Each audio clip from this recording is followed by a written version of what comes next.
The barge slows on the river a little before 4 in the afternoon, and the light over London has already gone the colour of a bruise healing, purple sliding toward grey. A young woman sits very straight in the stern, her hands folded over a fur-lined muff, her hood pinned back over hair dressed in the closed, disciplined style the Queen herself favours, so that anyone watching from the bank can see her face clearly and judge, correctly, that she has not been crying.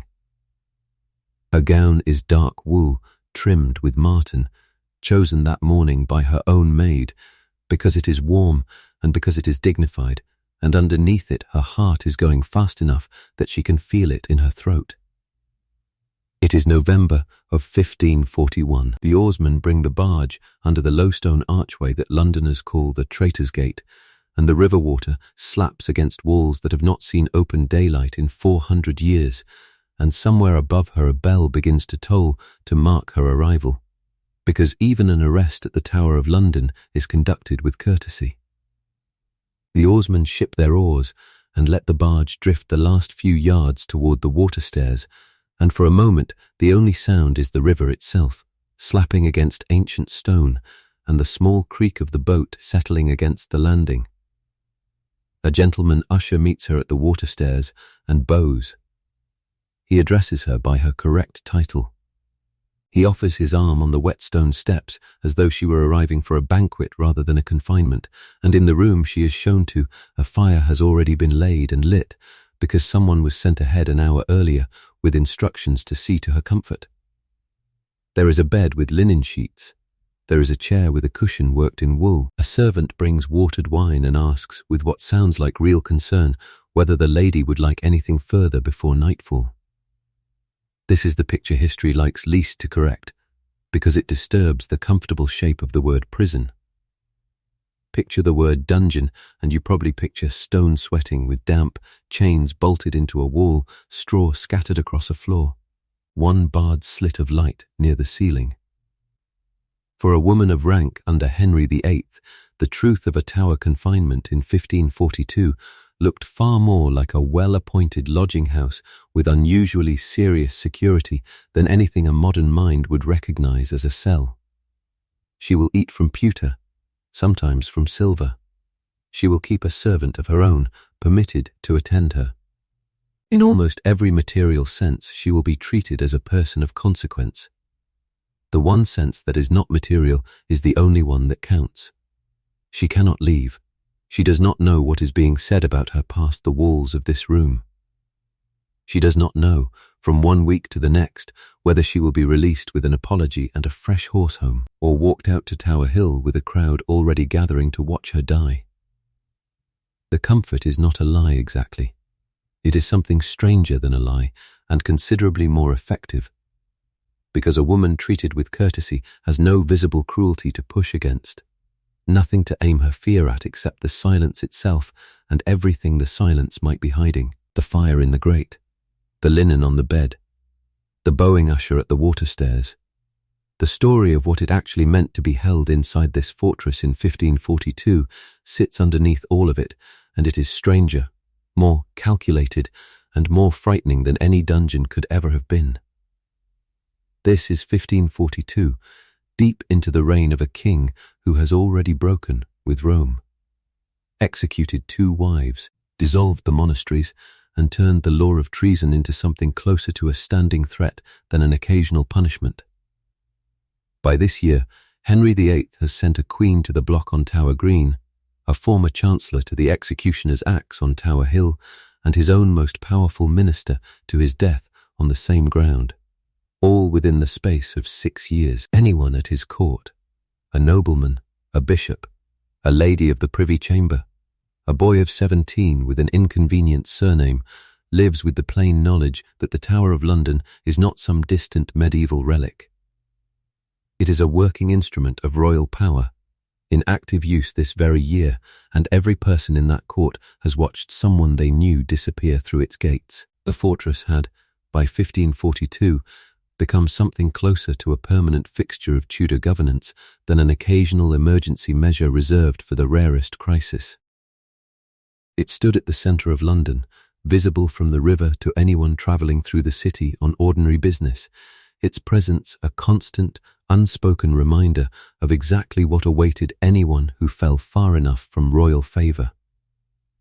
This was not a hidden mechanism operating in the shadows of the court. It was a public, well-understood feature of how the kingdom was actually run, as familiar to the ordinary Londoner watching a barge pass beneath the Traitor's Gate as the price of bread or the ringing of the city's church bells, and its familiarity, if anything, made its power over the people living within its shadow considerably more total, not less. This hour is not about the executions themselves. Those are the part of the story the history books already tell, and tell well.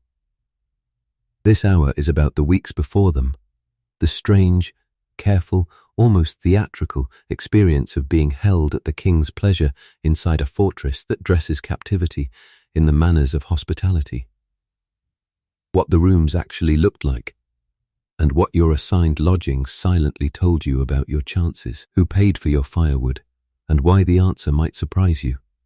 What it did to a person's mind to be questioned, gently and repeatedly, by officials who had already decided what the answer needed to be. What it meant to be told, quite calmly, that you would soon need to settle accounts with the man who was going to end your life.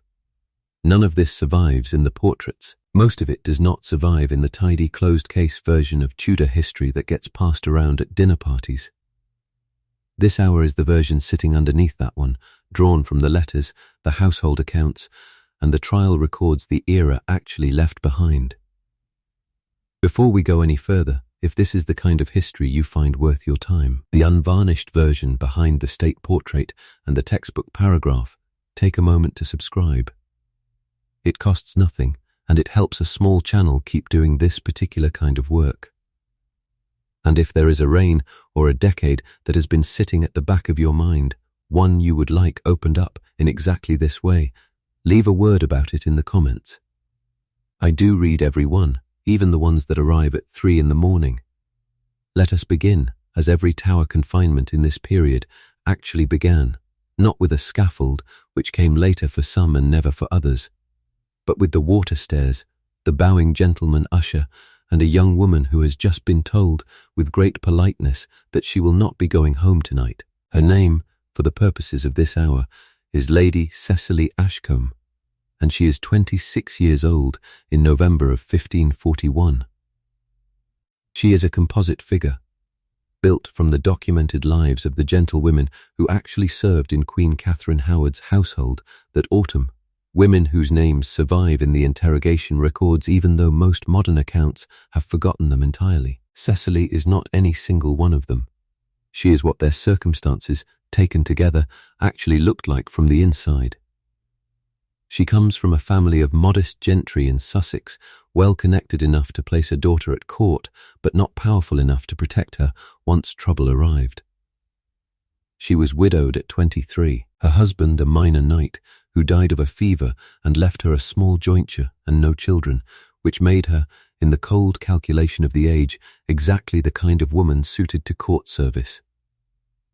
Her marriage had been arranged rather than chosen, as most marriages of her rank were, and while it had not been unhappy exactly, she had felt, in the 2 years it lasted, more like a junior partner in a small household enterprise than like the heroine of any romance a ballad might have set to music. An ordinary arrangement of mutual convenience that ended, as such arrangements sometimes do, well before either party had expected it to. A widow with connections but no husband to answer to is useful. She was placed in the Queen's privy chamber a little over a year ago, one of perhaps a dozen gentlewomen who dress the Queen, sit with her, carry her messages and, in the process, learn a great deal more about her private life than anyone at court is supposed to know. Cecily is not a beauty in the way the ballads mean it. She is small, quick, sharp-featured, with the kind of face that reads as clever before it reads as pretty, and she has a habit, which she has never fully broken, of biting the inside of her cheek when she is nervous. A private tell that has cost her nothing so far, because nobody at court has ever needed to read her that closely. Her hands are a lady's hands, soft from years of needlework and glove-wearing. though there is a small burn scar on her left wrist from a curling iron 3 winters ago that she covers, out of habit rather than shame, with her cuff. She sleeps badly, and always has. She prays more than she admits to praying. She is, in other words, an ordinary young woman doing an extraordinarily demanding job, and she has done it well enough that until 3 days ago her greatest daily concern was whether the Queen's temper would be sweet or foul before breakfast. What is expected of her every single day at court is a kind of continuous, exhausting correctness. She must know precisely how to address every rank above her own. She must never appear tired in front of the Queen, never appear bored during the endless standing required at formal occasions, never repeat, to anyone, anything she overhears in the Queen's chamber, and never, under any circumstances, appear to have an opinion about the Queen's conduct, whatever that conduct might be. The court is watching her at every hour. The court is always watching everyone. This is the demand a place at the Tudor court makes on a body and a mind, day after day, and Cecily has met it for over a year without a single serious misstep. Her actual working day begins before dawn, laying out the Queen's linen and jewels while the Queen still sleeps, and continues through long hours of formal standing during meals and receptions that Cecily is not permitted to sit through, no matter how her feet ache inside shoes never designed for comfort.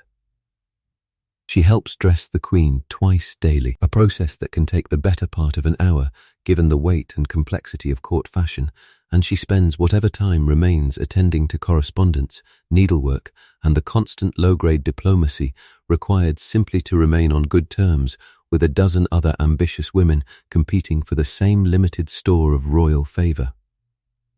It is a physically demanding life disguised as a decorative one, and Cecily has grown, over her year in service, truly skilled at it. Skilled enough that she had begun, in the weeks before the scandal broke, to imagine a future for herself built on the Queen's continued goodwill. Perhaps a better marriage arranged through court connections. Perhaps a modest grant of land. All of that imagined future collapses within the space of a single week in November. Then, on the 2nd of November, word reaches the court that the Archbishop of Canterbury has handed the King a letter concerning the Queen's conduct before her marriage, and within days the household Cecily has served is being pulled apart from the inside. Officials arrive asking questions about the Queen's life before she was Queen, about visitors received at odd hours in the Maiden's Chamber at Lambeth years earlier, about a man named Francis Dereham and another named Thomas Culpeper. Cecily is questioned twice in the space of a week. Gently, almost apologetically, by men who write down every word she says. She tells the truth as she understands it, which is very little, because she only joined the household after the Queen's marriage and knows nothing of what happened before it. It does not matter. On the morning she is taken from her lodgings at Hampton Court and put onto a barge bound for the Tower, nobody explains why. Nobody needs to. She already understands, the way every person in that court understands, that proximity to the Queen has become, overnight, its own kind of accusation.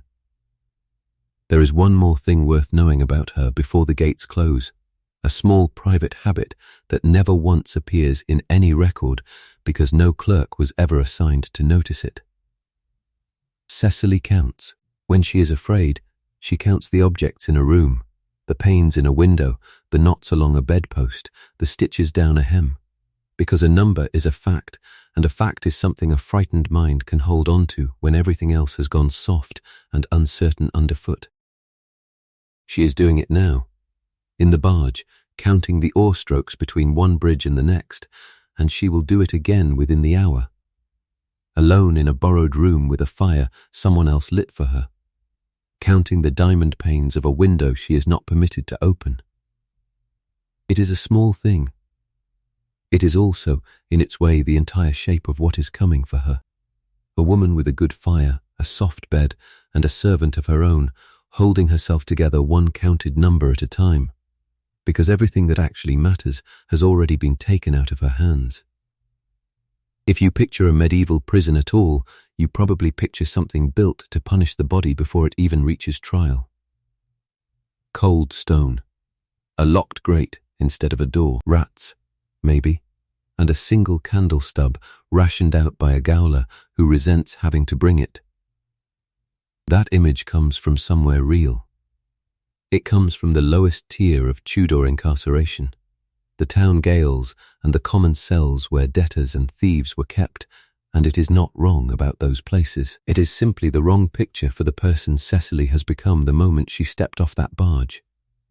The Tower of London in 1542 is not one building. It is a walled complex of roughly a dozen towers, courtyards, a chapel, an armoury, and several separate ranges of lodging, all wrapped around the ancient stone keep at its centre that Londoners call the White Tower. And where a prisoner is actually housed within that complex, which particular tower, which particular room, is not decided by chance. It is decided, with a precision that would have been perfectly legible to anyone at court, by exactly how dangerous the prisoner is judged to be, and exactly how the Crown expects the matter to end. Housing at the Tower was, in effect, a silent verdict, delivered before any trial had begun. At the harshest end of that scale sat the Beauchamp Tower, a squat, thick-walled structure by the western gate, used through the Tudor period to hold prisoners of rank accused of the gravest offences, treason chief among them. Sir Thomas More was lodged there in 1534 and 1535 while the king's officials waited for him to change his mind about the Act of Supremacy, and the walls of that tower still carry carved names and devices scratched by prisoners with nothing left to do but leave some mark of having existed. At the gentler end of the scale, a woman connected to the royal household, particularly one the Crown had not yet decided to formally accuse, might be lodged in a private chamber within one of the residential ranges nearer the royal lodgings themselves. Rooms with proper hearths, glazed windows and furnishings brought in specifically for the purpose. Because the Crown was, even then, extremely conscious of appearances, a queen herself, when it came to that, was housed nowhere resembling a cell at all. Records connected to the buildings raised at the Tower only a year or two earlier describe comfortable apartments, the sort of lodging tradition still associates with Catherine Howard's final days there in February of 1542, complete with her own servants and her own furnishings brought from outside. The historian Alison Weir, who has written at length on the Tower's Tudor-era prisoners, has traced this pattern across dozens of individual cases, and the pattern holds with remarkable consistency. Rank bought comfort. Comfort, in turn, was never a reflection of innocence. It was a reflection of how the Crown wished the case to be perceived, both by the prisoner and by everyone at court watching to see where that prisoner had been sent. A grand lodging could mean the Crown expected an early release. It could just as easily mean the Crown wanted the public spectacle of the eventual execution to be dignified rather than squalid. Because a queen dragged from a filthy cell to the block told an uncomfortable story about the king who had married her. Comfort and mercy were not the same thing, however closely they might have resembled each other from a prisoner's own chamber. The White Tower itself, the great square keep that still dominates the whole complex and gives the fortress its popular name, rarely served as prisoner lodging at all by this period, whatever the modern tourist imagination assumes. It functioned primarily as an armoury, a treasury, and a repository of royal records, its lower chambers occasionally pressed into service for the harshest interrogations or for the instruments of physical coercion this story will describe later, but its upper floors were reserved for the business of government rather than for housing the accused. The prisoners of highest standing were far more commonly lodged in the Bell Tower or the Beauchamp Tower, where Bishop John Fisher, condemned alongside Thomas More in 1535 for the same refusal to accept the king's supremacy over the church, spent his own final months in a chamber not far from More's, close enough that the two men are recorded as having exchanged messages through servants willing. To risk the errand, the geography of the complex sorted its prisoners with a bureaucratic precision that had nothing to do with sentiment and everything to do with category. One wing for state prisoners of conscience, another range for women connected to the royal household, and a separate, considerably less comfortable set of cells for the ordinary criminals whose presence barely troubled the official records at all. A visitor moving through the complex on any given afternoon in this period might have passed, within the space of a few hundred yards, a bishop composing a devotional treatise in reasonably comfortable confinement, a gentlewoman awaiting news of her own uncertain fate, and, in a considerably darker chamber, nearer the outer wall, a common thief awaiting nothing more dignified than the next available hanging day. All three were, in the strictest legal sense, prisoners of the same crown, held within the same encircling walls, and yet the texture of their daily existence differed so completely from one another that the word prisoner, applied equally to all three, obscures almost as much as it reveals about what confinement at the Tower actually meant for any specific individual passing through its gates. Living history research undertaken at the complex in recent decades, reconstructing the likely furnishings of these residential ranges from surviving inventories and archaeological work, suggests rooms considerably better appointed than most visitors today would expect. Tapestries against the cold stone to cut the draught, a proper bed frame rather than a pallet, sometimes even a small collection of books left behind by an earlier occupant for want of anywhere else to store them. Cecily is given a modest room in a residential range not far from the bell tower, one floor up, with a small fireplace and a single window looking out toward the river rather than toward the scaffold ground. It is not the worst lodging in the complex, and she understands, within her first hour there, exactly what that means. She has not been placed among the accused traitors in the harsher towers. She has also not been given the kind of grand apartment reserved for someone the Crown considers central to the matter. She has been placed, in effect, in the waiting room, and she spends her first night there doing the only thing available to her, counting the diamond panes in her window, 26 of them, the same number as her age, a small coincidence, she decides, half superstitiously, to take as a good sign. The room itself does what it was designed to do. It keeps her comfortable enough that she has no obvious grievance, and uncertain enough that comfort brings her no actual peace. She has a servant, an older woman named Agnes, assigned rather than chosen, who sleeps on a pallet near the door and who Cecily quickly suspects, without any proof at all, of reporting everything she does to someone outside the room. She has good bread and reasonable meat, brought twice a day by a guard who is unfailingly polite and tells her nothing. She has, in short, every material comfort a person could ask for inside a stone tower, and not one single piece of information about whether she will still be alive in a month. Living history research conducted at the tower complex itself, drawing on surviving household accounts from across the Tudor decades, has confirmed just how deliberate this arrangement of lodging really was. Prisoners connected to the royal family or the nobility were rarely, if ever, housed alongside common criminals, and the difference in their daily conditions, the bedding, the food, the fuel, was substantial enough that a visitor moving between towers in a single afternoon might have struggled to believe both kinds of prisoner were held inside the same walls. This was not an accident of administration. It reflected a society that understood status as something owed even to a person the state might be about to destroy, and it reflected, just as clearly, a state that understood exactly how much more effective fear becomes when it is not accompanied by any visible cruelty at all. A frightened person with nothing to point to as evidence of mistreatment has nowhere to direct that fear except inward, toward every small detail of her own situation, endlessly reread for meaning that was never actually there to find. There is something worth sitting with in that arrangement of stone and status. The comfortable room was not kindness. It was the absence of kindness dressed carefully enough that it could pass for kindness at a glance, and Cecily, 26 years old and counting window panes by firelight, understood that difference far better after one night in the tower than she ever had before it. If you imagine what happens next, once a prisoner is settled into a tower lodging, you probably imagine the Crown footing the bill. It is the Crown's prison, after all, the Crown's fortress, the Crown's grievance being pursued. Surely the cost of confinement, the food, the fuel, the wages of whoever is standing guard outside the door falls to the same royal purse that ordered the arrest in the first place.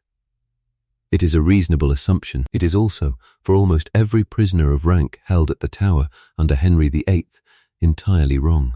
The Tower of London operated in this period on a system closer to a very grim boarding house than to anything resembling state-funded punishment.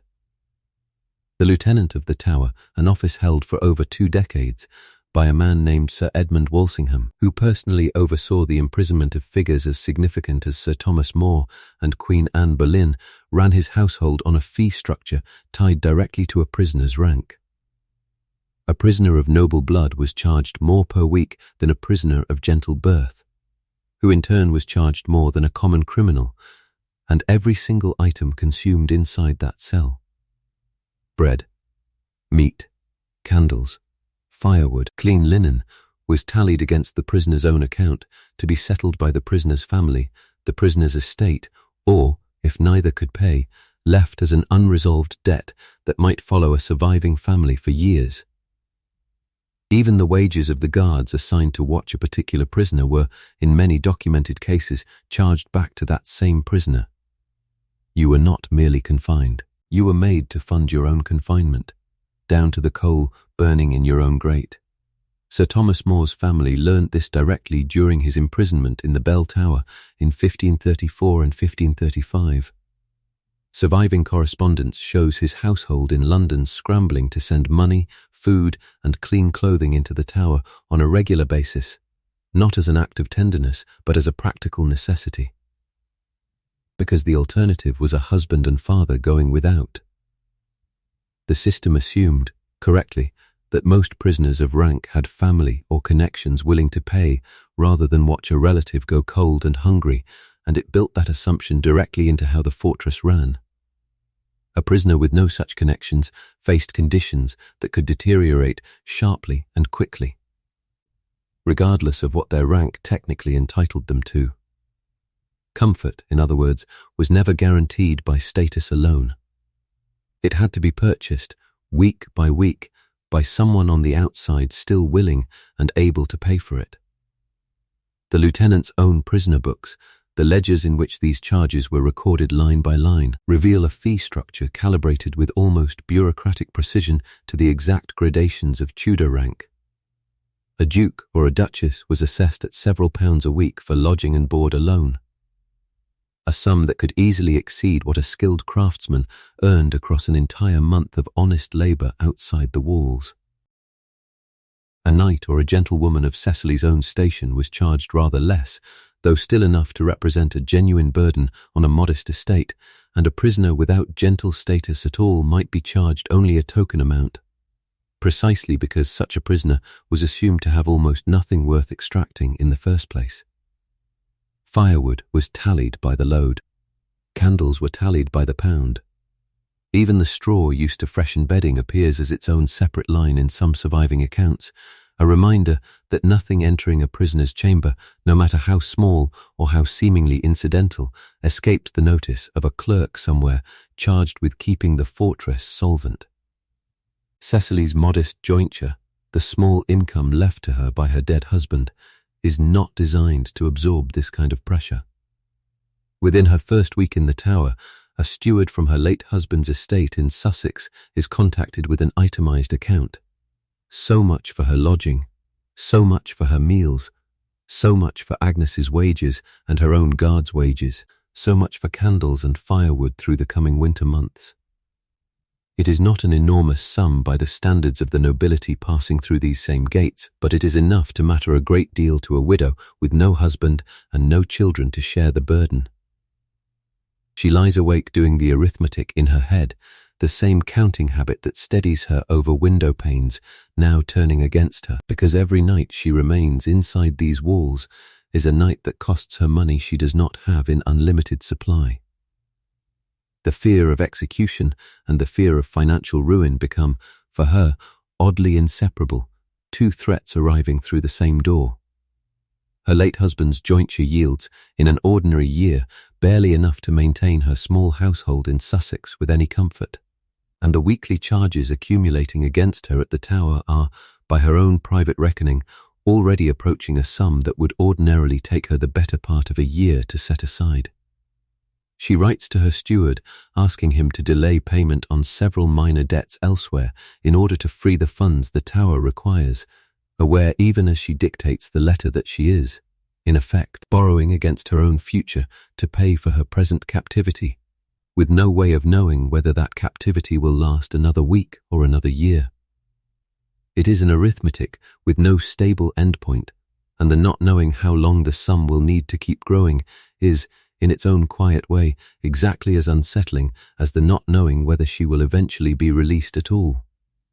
The historian Tracy Borman, who has written extensively on the tower's long institutional history, has described this billing system as one of the fortress's least understood cruelties, precisely because it left almost no trace in the popular imagination of what a tower imprisonment actually involved.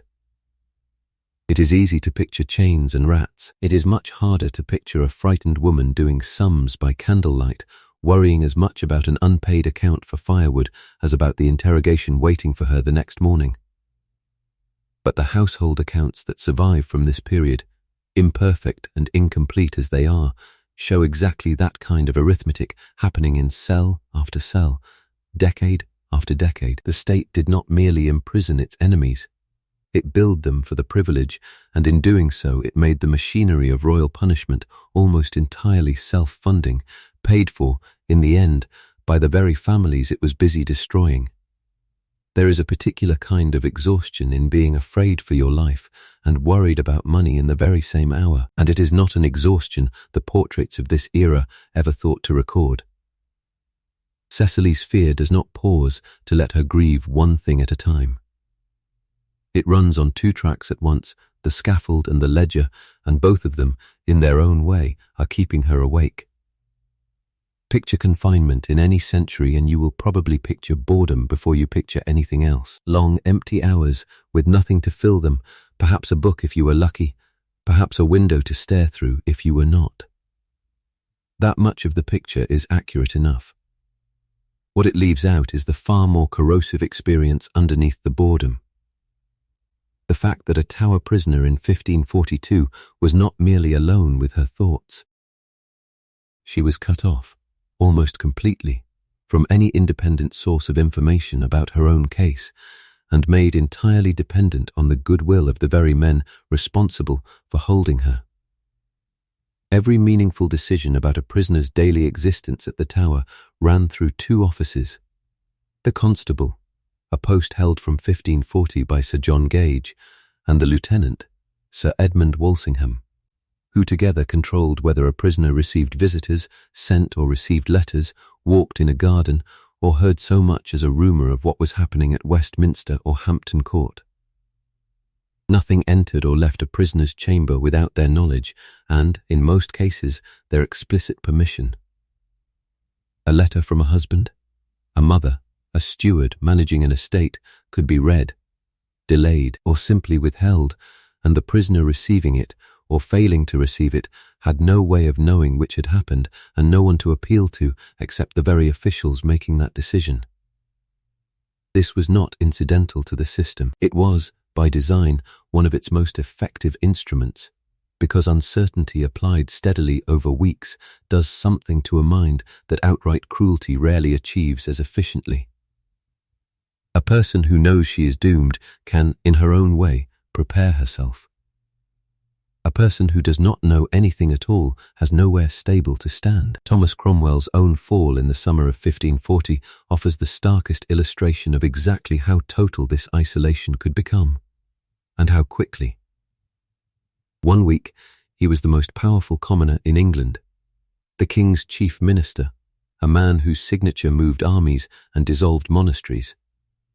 The next, he was arrested at a council meeting, stripped of every honour on the spot, and delivered to the Tower with no formal charge yet even drafted, cut off overnight from every contact he had spent a lifetime building. His own letters from that final imprisonment, some of which survive, show a man groping in the dark for any scrap of information about what was actually being decided about his fate. writing directly to the king himself in increasingly desperate terms, never once receiving a reply that told him anything useful. If a man of Cromwell's stature and experience could be reduced to that condition within days, an ordinary gentlewoman with far fewer resources and far less standing stood almost no chance of learning anything at all through official channels. Anne Boleyn's own imprisonment 5 years earlier offers a similarly instructive comparison. Because her isolation was, if anything, even more tightly managed than Cromwell's would later be. She was permitted only the attendants chosen for her by the lieutenant's household, women whose loyalty lay explicitly with the crown rather than with the queen they were assigned to serve, and her recorded conversations with them, preserved because those same women dutifully reported her words to their superiors, show a woman grasping desperately for any fragment of outside information, asking after her daughter, asking after the king's mood, asking questions her attendants were under strict instruction never to answer honestly. Even a Queen of England, at the height of what had recently been genuine royal favour, could be reduced within days to precisely this same condition of total informational dependency, a fact that would have been well known and well understood by every woman serving in a royal household a few years later, Cecily very much included. For Cecily, this isolation takes a smaller, quieter, and in some ways more grinding form. She is permitted no visitors in her first 3 weeks, not even a message confirming that her family in Sussex has been informed of where she is being held. Agnes, her assigned servant, brings food and occasional scraps of gossip picked up from other servants moving through the complex. Rumours about who else has been questioned, who has been released, who has not. But Cecily has learned within days not to trust a single word of it as fact, because she cannot tell which rumours are true, which are wishful invention, and which have been deliberately planted to see how she reacts when she repeats them. She asks her guard, the same polite man who brings her meals twice a day, whether there has been any word about her case, and he tells her, kindly and unhelpfully, that he is not permitted to discuss such matters. She asks again 3 days later. The answer does not change. By the second week, she has stopped asking at all.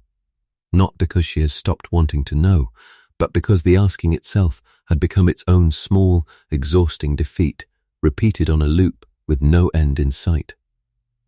Even the timing of meals became, in this environment, a kind of information Cecily learned to read closely, since a guard arriving early or late, or accompanied by an unfamiliar face, could suggest some shift in her circumstances that no one had bothered or dared to explain to her directly. She began to notice, and then to dread, small variations she would never have registered in ordinary life. The particular creak of a specific door, the number of footsteps approaching along the passage outside, each treated as a fragment of evidence in an investigation she was conducting entirely alone, with no way of confirming a single one of her own conclusions. Historians studying the Tower's Tudor-era administrative records have consistently noted how deliberately this information vacuum was maintained across cases spanning decades and ranks. It was not simply that communication was inconvenient to arrange inside a working fortress. Visits and letters were actively managed as instruments of the Crown's broader strategy, used to reward cooperation during interrogation and withheld to punish resistance, or simply to keep a prisoner off balance during a period when officials wanted maximum psychological pressure applied. A prisoner who believed release was imminent might speak more freely during questioning, hopeful that continued cooperation would hasten the day the gate finally opened for her. A prisoner left to wonder, for weeks, whether she had been entirely forgotten, might grow desperate enough to offer information she would otherwise have withheld. Whether or not that information happened to be true, simply for the relief of feeling, for a moment, that someone on the outside was still paying attention to her case at all. Silence, in this system, was never simply an absence. It was a tool, applied with real precision by men who understood exactly what uncertainty does to a frightened mind left alone with it for long enough. What stays with Cecily longest in later years when she tries to describe this period to anyone at all is not any single cruel word spoken to her. It is the specific, grinding texture of not knowing. Day after day, whether the silence around her meant she had been forgotten or whether it meant something was being decided about her at that very moment, in a room she would never see, by men whose names she might never learn. Imagine being interrogated inside a fortress like the Tower, and you probably imagine something closer to a confrontation. Raised voices.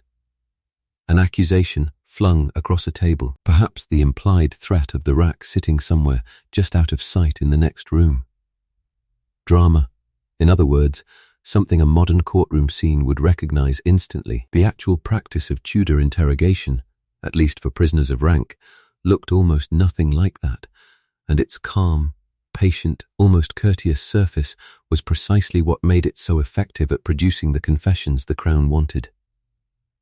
The interrogation machine used against Cecily's household in the autumn of 1541 had, in a strange and uncomfortable irony, been substantially built by Thomas Cromwell himself, the very minister whose own interrogation and execution the Tower had hosted barely a year earlier. Cromwell had spent the 1530s refining a method of extracting confessions through patient, repeated, written questioning rather than physical coercion, sending officials to interview a suspect multiple times over multiple days, comparing each new statement against every previous one and seizing on any inconsistency, no matter how small, as proof of concealment or outright lying. By 1541, with Cromwell 2 years dead, that same method was being wielded by his successors, chief among them Sir Thomas Wriothesley, the King's secretary, who took a leading role in questioning the women of Catherine Howard's household that November. The machine had outlived its architect by more than a year, and it was now being turned with the same patient thoroughness against people who had done little more than serve in the wrong household at the wrong time. The questioning itself rarely raised its voice. An official would arrive, seat himself across a small table from the prisoner and ask a series of apparently simple questions about dates, visitors, conversations overheard months or years earlier. He would write down every answer in careful clerk's hand. He would return, sometimes days later, sometimes a full week later, and ask many of the same questions again, phrased slightly differently, watching closely for any detail that shifted between the two accounts. A prisoner who said a visit had occurred in April in one session and thought better of it, correcting herself to March in the next, might find that small, entirely human slip recorded as evidence of deception, because memory under this kind of sustained pressure behaves nothing like memory under ordinary circumstances. Dates blur. Sequences reorder themselves. A frightened person asked to recall the same evening for the 4th time in 2 weeks will often produce an account that drifts slightly from the one she gave first. Not because she is lying, but because certainty itself becomes difficult to hold on to under repeated, isolated questioning with no outside reference point to correct against. The interrogators knew this. It was in effect the entire design of the method.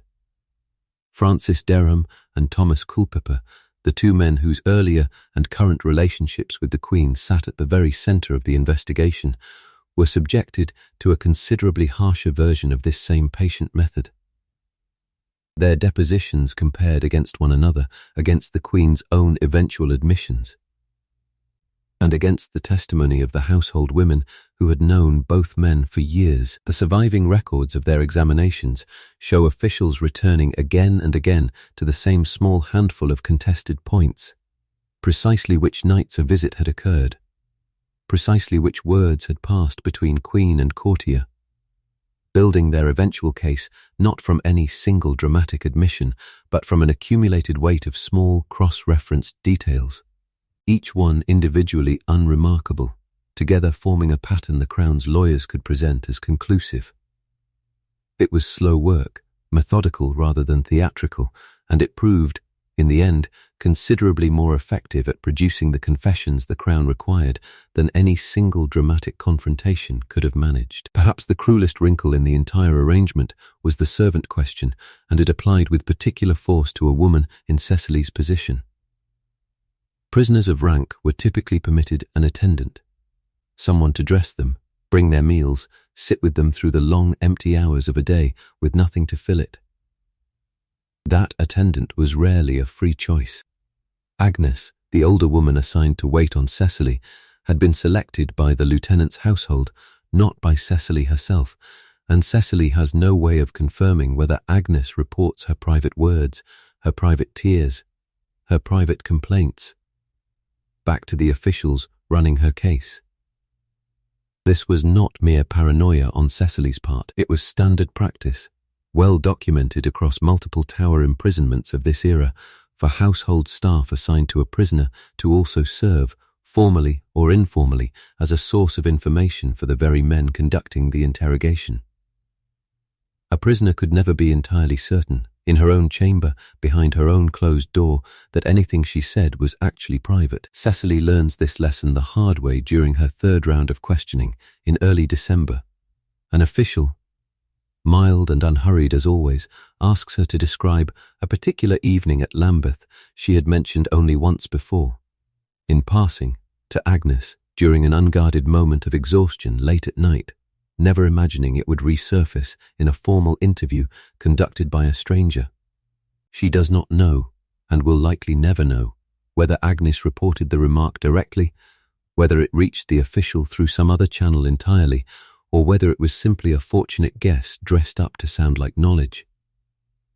The official does not raise his voice or accuse her of anything directly. He simply repeats the detail back to her, phrased as a question, and waits, pen ready, while she decides how to answer a thing she had believed, until that exact moment, belonged only to her own private exhaustion and to Agnes's listening ear. What she learns, in that single moment, sitting across a small table from a man writing down her answers in a careful clerk's hand, is that there is no room inside this fortress, no matter how comfortable, no matter how private it appears, that she can trust completely.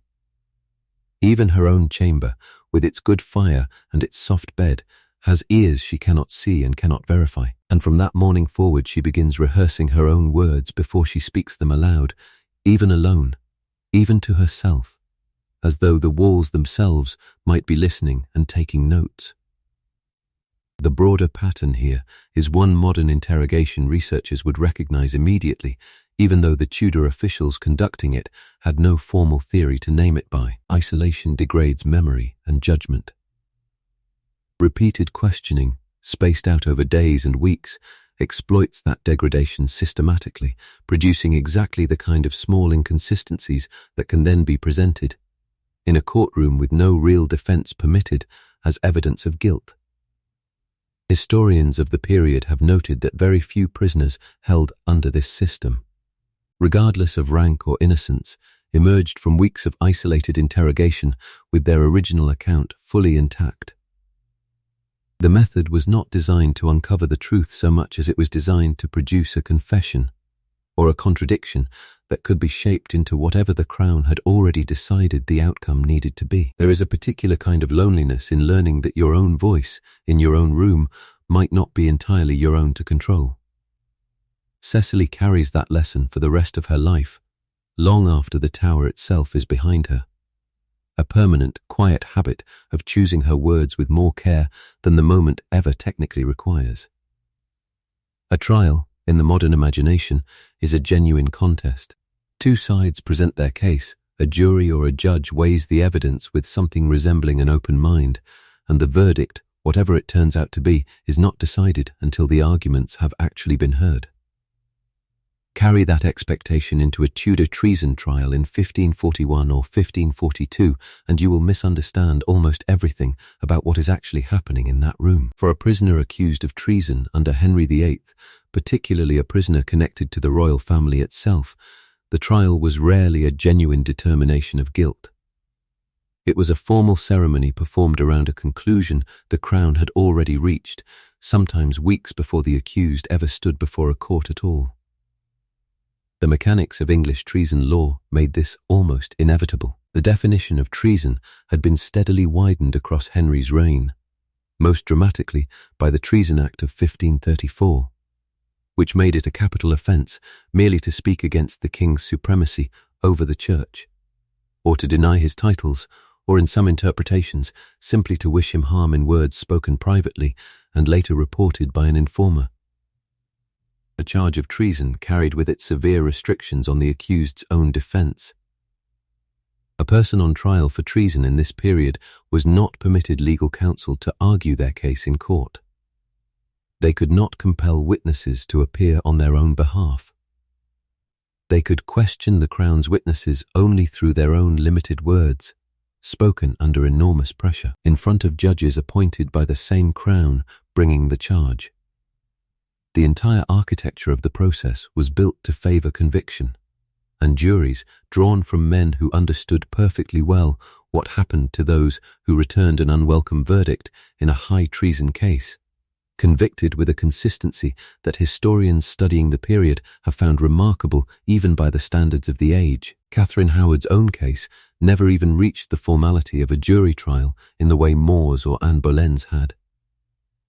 Parliament passed a Bill of Attainder against her in late January and early February of 1542, a legal instrument that allowed guilt and punishment to be declared by legislative act rather than by courtroom proceeding at all. There was no cross-examination, no formal presentation of evidence before a jury of peers, no moment in which the Queen herself was permitted to answer her accusers in open court. The bill was read, debated among men who had already been briefed on the King's wishes, and passed, and that was, in every way that mattered, the entire legal process by which a Queen of England was condemned to die. It was efficient. It was also about as far from a genuine trial as the era's legal imagination could stretch, a mechanism explicitly designed to remove even the limited procedural protections a treason trial nominally offered. Anne Boleyn's trial in 1536, by contrast, did involve a formal jury of peers, complete with the appearance of proper legal proceeding. And the difference between the two cases is instructive precisely because it shows how little that formal apparatus actually altered the outcome once the Crown had settled on a verdict in advance. Anne's own uncle, the Duke of Norfolk, presided over the panel that convicted her, a fact that would have struck contemporaries as unremarkable rather than scandalous, since the same small circle of powerful nobles routinely sat in judgment on one another's cases, regardless of family connection. The jury deliberated only briefly before returning the verdict everyone in the room had understood was expected of them from the moment the proceedings opened. A trial with a jury, in other words, offered the appearance of a genuine test of evidence without necessarily offering the substance of one, and the Crown seems to have used whichever mechanism, a jury trial or a parliamentary attainder, best suited the particular political needs of the moment, choosing the form of justice to fit the desired outcome rather than the other way around. By 1542, this pattern had repeated itself often enough across Henry's reign that it had become almost a routine feature of governance rather than an exceptional crisis measure. A minister who fell from favour, a wife who no longer served the king's dynastic purposes, a nobleman whose bloodline sat a little too close to the throne for comfort. Each could expect, sooner or later, the same basic sequence of events: arrest, confinement at the Tower, an interrogation calibrated to produce whatever confession the moment required, and a legal proceeding whose outcome had typically been settled before it formally began.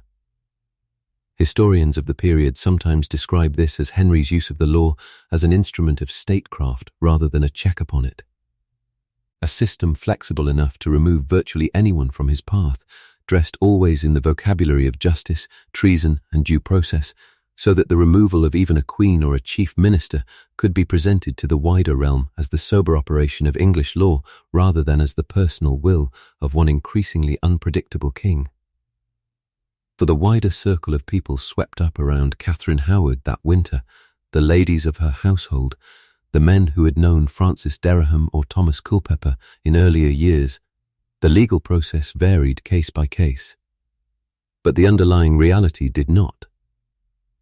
Guilt in the vast majority of these proceedings had been effectively decided before the accused ever entered a courtroom. In council meetings and private conversations, the accused was never permitted to witness. The court appearance that followed, where one occurred at all, functioned less as a genuine test of the evidence and more as a public demonstration that justice had been seen to be done. A ceremony of legitimacy layered over a decision that had already been made elsewhere by men whose names would rarely appear in the official record of the case at all. Cecily is never formally tried. This is, in its own quiet way, one of the stranger and more disorienting features of her particular ordeal, because it means she is never given even the thin, largely ceremonial chance to hear the specific evidence against her stated aloud, never given even the slight. Limited chance to offer a formal defense in front of anyone with the power to acquit her. She simply continues to be questioned, week after week, without ever being told whether a formal charge has actually been drafted against her, or whether her case has simply been left open, unresolved, while the machinery of the state focuses its full attention on the Queen herself and the small handful of men judged to be at the center of the matter. This uncertainty, the not knowing whether she is formally accused of anything at all, becomes its own particular form of suffering, distinct from the fear of a trial she cannot win. She cannot even fully picture the shape of the danger she is in, because no one will describe it to her in terms specific enough to hold on to. She does, however, hear about the trials of others, filtered through Agnes and through the guards who bring her meals, and the details reach her in fragments that manage to be both incomplete and entirely clear in their implication. She hears that Francis Dereham and Thomas Culpeper have been condemned and executed in early December. Culpeper granted the comparative mercy of beheading owing to his rank, Dereham suffering the full traitor's death of hanging, drawing, and quartering at Tyburn because he held no such rank to spare him from it. She hears, weeks later, that Parliament has passed its bill against the Queen herself, and that the Queen has been moved from Sion Abbey, where she had been held since the investigation began, into the Tower itself, arriving by the same water stairs Cecily herself passed through months earlier. Cecily understands, without needing anyone to explain it to her directly, that the machinery she is caught inside does not particularly require her own guilt to be proven in any formal sense. It requires only that the machinery continue running until someone, somewhere, decides it has done enough. Historians examining Tudor treason trials as a category rather than as a set of isolated famous cases have consistently noted just how rare a genuine acquittal actually was once a formal charge had been brought, particularly in cases connected directly to the royal family. The trial functioned, in effect, as a form of political theatre rather than judicial inquiry, its purpose less to establish facts unknown to the Crown than to demonstrate, publicly and with appropriate solemnity, that the Crown's existing judgment had been properly and lawfully confirmed. This is not to say every accused person was actually innocent. Some clearly were not, but the process by which guilt was established offered so little genuine opportunity for the truth to alter the outcome that innocence and guilt, from a purely procedural standpoint, mattered a great deal less than which side of the king's favour a person happened to be standing on when the accusation was first made. There is something quietly devastating in realizing that the entire elaborate apparatus, the judges, the juries, the formal reading of charges, the solemn Latin phrases, existed mostly to dress an already finished decision in the clothing of due process. Cecily never gets even that much ceremony. She simply waits, week after week, inside a system that has already decided. Somewhere she will never be permitted to see, roughly what is going to happen to the people around her, and left her own particular fate curiously, maddeningly undetermined in the meantime. Say the word tower and torture is very often the second image to arrive, right behind the damp stone dungeon, and popular imagination tends to picture it applied fairly indiscriminately.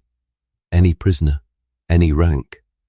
Stretched on some grim device, the moment questioning failed to produce the desired answer quickly enough.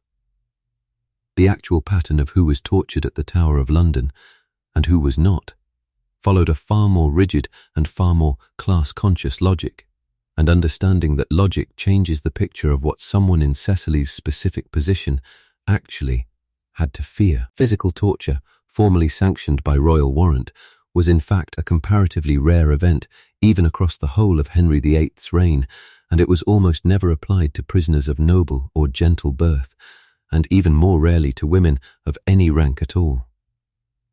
This was not born of any particular tenderness toward the aristocracy. It reflected a broader social assumption, deeply embedded across the era, that a person's word carried weight in rough proportion to their rank, and that the confession of a gentleman or a lady, freely if uncomfortably given under sustained questioning, held more legal and social value than a confession extracted from someone visibly broken by pain. A tortured confession from a person of standing risked looking exactly like what it was, and the Crown, whatever else it was prepared to do, generally preferred its confessions to at least maintain the appearance of having been given willingly. The instruments themselves were real, and they were kept in working order, ready and visible enough that everyone at court understood precisely what they represented, even if only a small number of prisoners ever actually experienced them. The rack, housed within the White Tower, worked by stretching a prisoner's limbs slowly outward until joints separated, a process that could be extended for hours and adjusted in intensity at the operator's discretion. The device, popularly known as the Scavenger's Daughter, named for Sir William Skevington, a lieutenant of the Tower who is credited with introducing it earlier in the century, worked by the opposite principle, compressing the body into a curled position tight enough to force blood from the nose and ears under prolonged use. And a cramped, nearly lightless cell known within the Tower as Little Ease, too short to stand upright in and too narrow to lie down fully, was used less as a torture device in the formal sense and more as a tool of prolonged physical exhaustion. Capable of breaking a prisoner's composure over days without ever technically qualifying under the era's own legal definitions as torture at all. The use of the rack required, at least in theory, a warrant signed by the Privy Council itself, a formal authorization that in practice served less as a genuine legal safeguard and more as a paper trail confirming that the decision had been made at the appropriate level of government. The operator turning the mechanism was typically a warder or a junior officer of the Tower rather than any dedicated specialist, a detail that made the experience, for those few prisoners who did undergo it, dependent to an unsettling degree on the individual temperament and inexperience of whichever man happened to be assigned the task that particular day. This was, in its own grim way, simply one more expression of the fortress's general character, a place where even its most severe instruments of coercion were administered with the same improvised workaday routine that governed everything else within its walls. From the billing of firewood to the assignment of lodging, these instruments were used almost exclusively on prisoners without rank to protect them, and most consistently against religious dissenters whose beliefs the Crown considered genuinely dangerous to the stability of the realm. Several years after the events of this particular story, in 1546, a gentlewoman and Protestant preacher named Anne Askew would become one of the very few women in the Tower's entire history known to have been racked, an event so unusual for a woman that the men who ordered it, including the Lord Chancellor himself, reportedly worked the mechanism personally when the assigned operator hesitated to apply full force to a woman's body. Askew's ordeal stands out precisely because it was exceptional. Her low rank as a merchant's daughter, combined with the specific threat her religious views posed to the Crown's authority, overrode the usual protections that birth and sex would otherwise have extended to her. For most women of any social standing at all, and certainly for a gentlewoman connected to a queen's household rather than to any heretical movement, that particular fear sat several steps removed from the interrogation room's actual daily practice. None of this meant the threat was absent from Cecily's experience of the Tower. It meant, instead, that the threat operated almost entirely as atmosphere rather than as an immediate physical prospect. And atmosphere, sustained long enough, does its own particular kind of damage. Cecily has heard, the way everyone at court has heard, precise and detailed descriptions of what the rack does to a body, passed along in whispered fragments that grow more vivid with each retelling. She knows the White Tower sits only a short walk from her own lodging, and she has caught herself, more than once, glancing toward it from her window with a fear that has almost nothing to do with any realistic assessment of her own danger, and everything to do with the simple, corrosive fact that the machinery exists, is maintained, and is close enough to see. Fear does not require accuracy to function. It requires only proximity and imagination, and the tower, deliberately or not, supplied both in abundance to every prisoner who passed through its gates, regardless of how safe from physical harm their particular rank actually made them. There is a specific moment during Cecily's 4th week of confinement when a guard mentions, almost in passing, that a prisoner in another part of the complex, a man she does not know and will never learn the name of, has been taken for questioning of a harsher kind that morning. The guard says nothing more specific than that, and Cecily spends the rest of the day unable to eat, turning the vague phrase over and over, filling in details her own mind supplies because the guard's silence left a gap exactly the right shape for her imagination to occupy. She was never in any real danger of sharing that particular man's fate. Her rank and her sex protected her from it almost entirely. But the not knowing, the inability to be certain that the protections she believed applied to her would actually hold, cost her a full day of genuine terror regardless.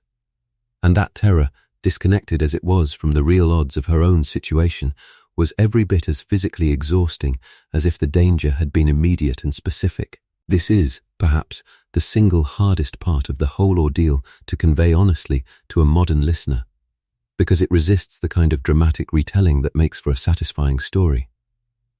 Nothing happened to Cecily that particular day. No door opened. No official arrived at her own threshold.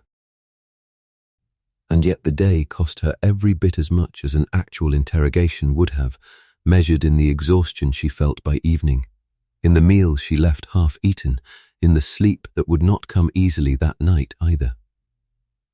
Historians of Tudor penal practice have described this dynamic as one of the system's most efficient and least visible cruelties. The threat of the instrument frequently accomplished more, psychologically, than the instrument itself ever needed to be used to achieve, because a prisoner left to imagine the worst case will very often supply a version more vivid and more paralyzing than anything the interrogators could have staged directly.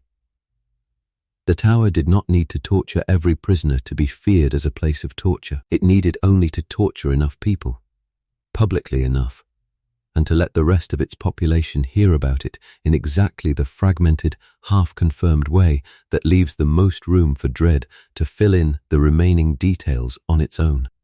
Modern research into the psychology of coercion and confinement has repeatedly confirmed just how effective this particular arrangement actually is at producing compliance without physical contact ever being required. Uncertainty about future harm, studies of hostages and long-term detainees have found, frequently produces more sustained anxiety than a clearly defined, even severe, threat does, precisely because a defined threat can eventually be reasoned with, prepared for, or simply endured as a known quantity, while an undefined one keeps the mind in a state of constant, unresolved vigilance that never allows for genuine rest. The tower's Tudor administrators had no access to this modern vocabulary, but their accumulated institutional practice, refined across decades of managing prisoners of every rank, arrived at essentially the same operating principle through pure practical experience. Fear sustained by ambiguity, they had learned, cost the crown nothing in blood and produced results that outright cruelty, applied too visibly or too often, sometimes failed to achieve. Cecily survives her own confinement without the machinery ever being turned on her directly. She survives it, instead, by living for weeks beside the knowledge of what the machinery could do, close enough to feel its presence in every silence, every unexplained absence of a guard, every half-finished sentence passed along second-hand, and that particular kind of survival, untouched but never once at ease, leaves its own quiet mark on a person long after the actual danger has passed. Years later, long after Sussex has become her whole world again, Cecily will still flinch, very slightly and only for a moment, at the sound of hammering coming from anywhere she cannot immediately see: a builder's mallet, a carpenter mending a fence, some entirely innocent piece of ordinary labour that her body nonetheless registers for one brief instant as the sound of a scaffold being prepared. It passes quickly. It always passes quickly, but it never entirely stops arriving, and she never mentions it to anyone, because there is no way to explain a reaction like that to a person who never spent a winter close enough to the White Tower to learn what her own body would eventually decide, on its own and without her permission, to remember. February the 10th, 1542. If you have followed this story only in outline, you probably imagine the Queen's arrival at the Tower and her execution 3 days later as a single compressed moment.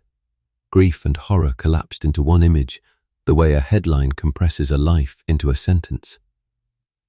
The reality of those 3 specific days, for anyone actually inside the Tower's walls that week, unfolded far more slowly and far more unbearably than any summary of the outcome could ever suggest.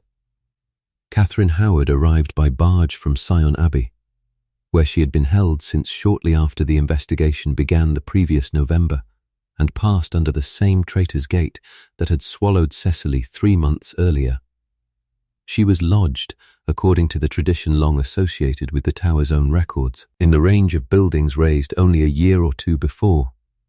The same comfortable apartments this story has already described as the gentler end of the Tower's careful hierarchy of confinement. The Bill of Attainder against her had already passed through Parliament by this point, which meant that unlike Anne Boleyn before her, Catherine Howard was never brought before any court at all. She had already been condemned in the fullest legal sense the era recognized before she ever set foot back inside the fortress where she would die. She was not alone in her final days there. Jane Boleyn, Viscountess Rochford, widow of Anne Boleyn's own brother and a woman who had served in Catherine Howard's household and been swept into the same investigation, was condemned to die alongside her, on the same morning, for the same broad charge of concealing the Queen's conduct. Rochford's case carries its own particular strangeness. She appears, from the surviving accounts, to have suffered something like a genuine breakdown during her imprisonment, a collapse severe enough that Parliament passed a specific act clarifying that a person judged of unsound mind could still, lawfully, be executed under a Bill of Attainder, apparently to remove any legal obstacle her condition might otherwise have created. The Crown, in other words, amended the law itself rather than risk losing its second execution to a technicality of mental competence.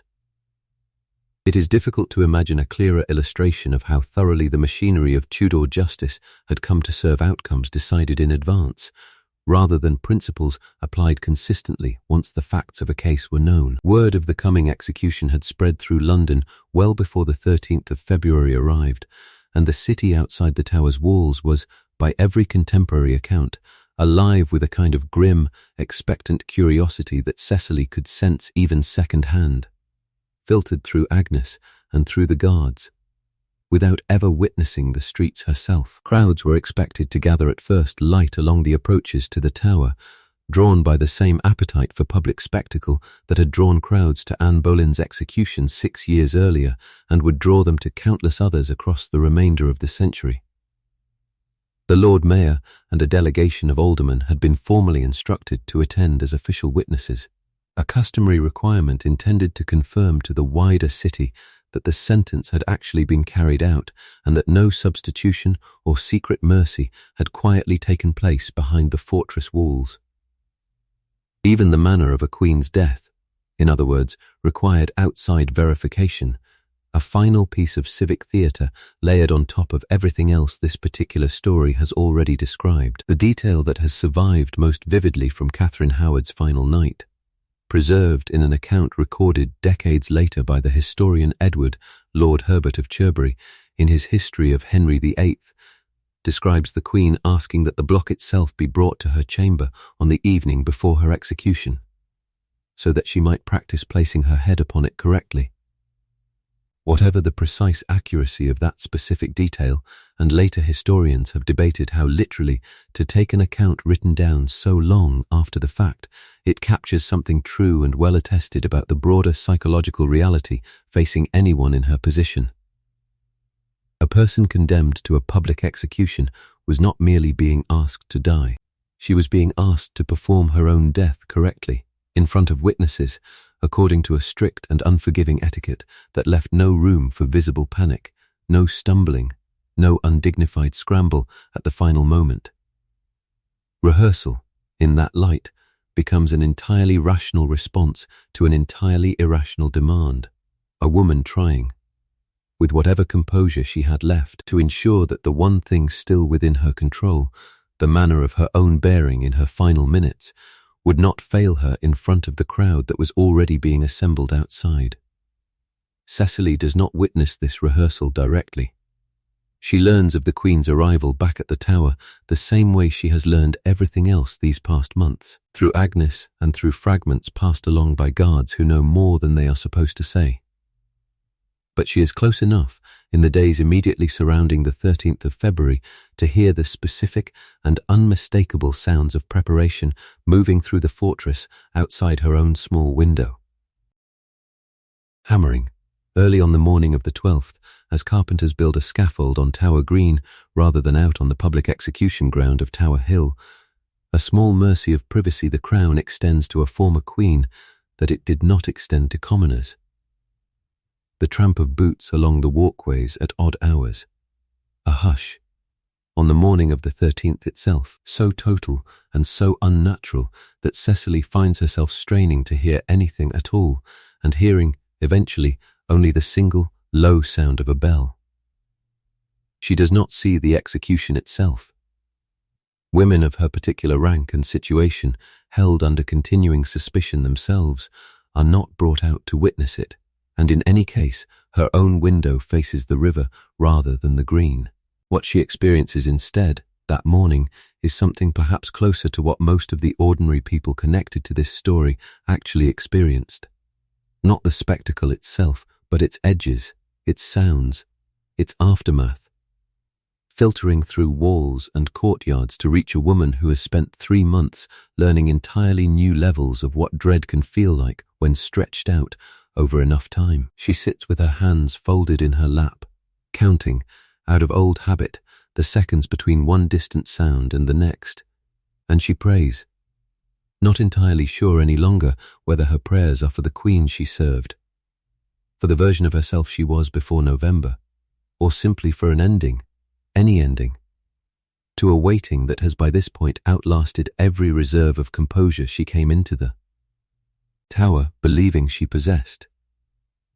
Agnes sits with her that morning, an unusual departure from the careful distance the two women have maintained across 3 months of mutual suspicion, and neither of them speaks for a long while.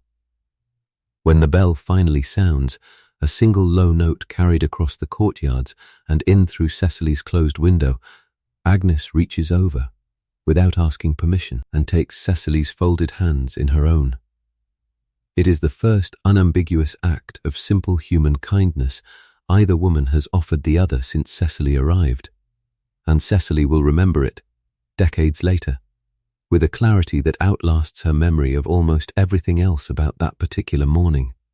This one small gesture from a woman she had spent months quietly suspecting of informing on her, offered at the exact moment when whatever Agnes had or had not reported to anyone no longer seemed to matter at all. There is a particular kind of grief in outliving someone you served closely enough to dress her hair and lace her gown, while still not knowing, on the very same morning, whether your own fate has been settled favorably or is simply still pending somewhere in a room you will never see.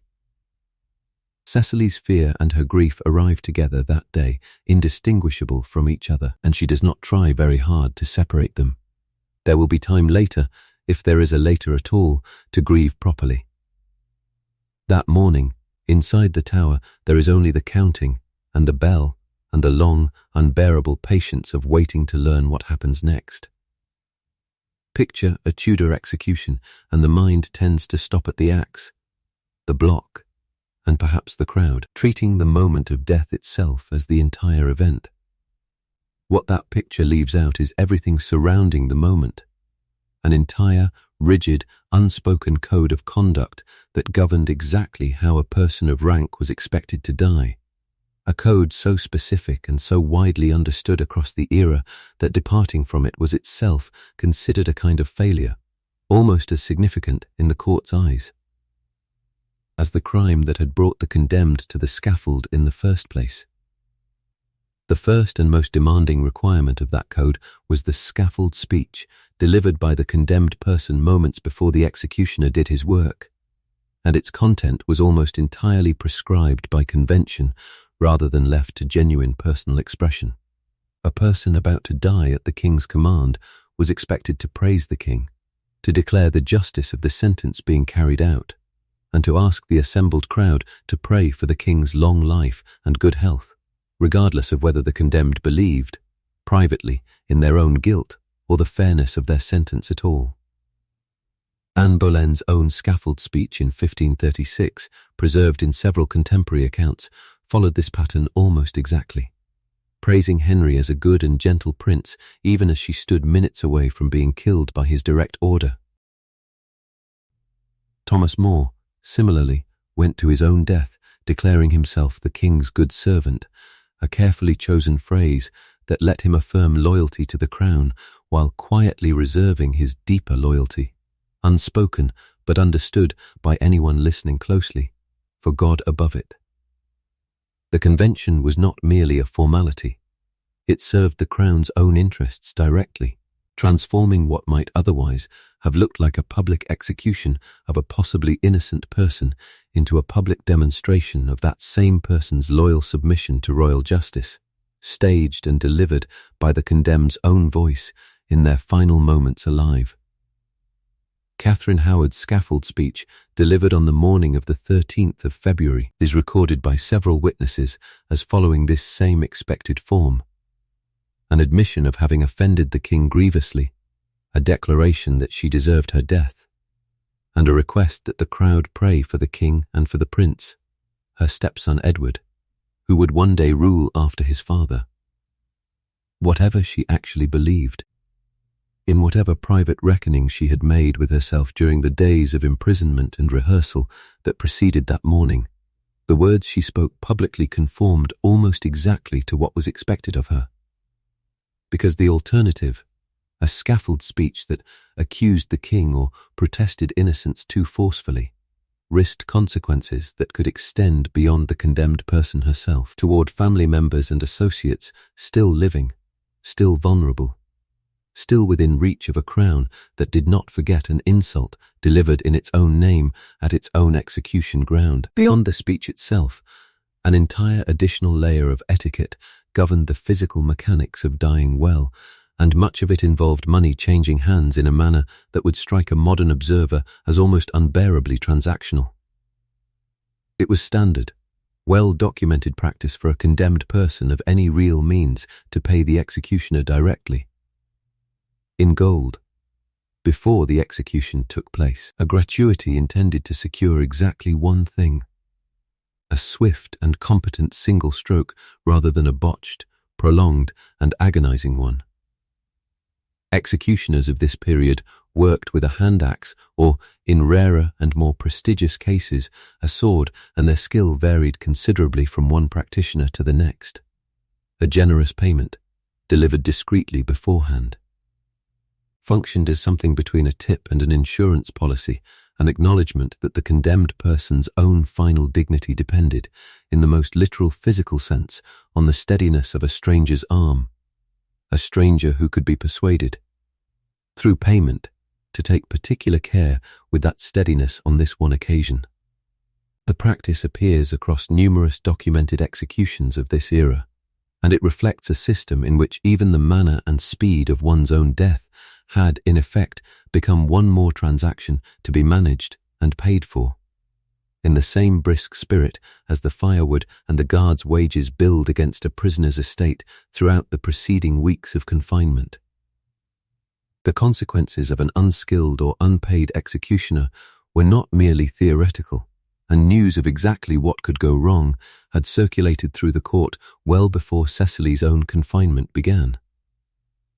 Margaret Pole, the elderly Countess of Salisbury, had been executed on Tower Green only the previous year, in May of 1541, in a manner contemporaries described as genuinely horrifying even by the standards of an era well accustomed to public death.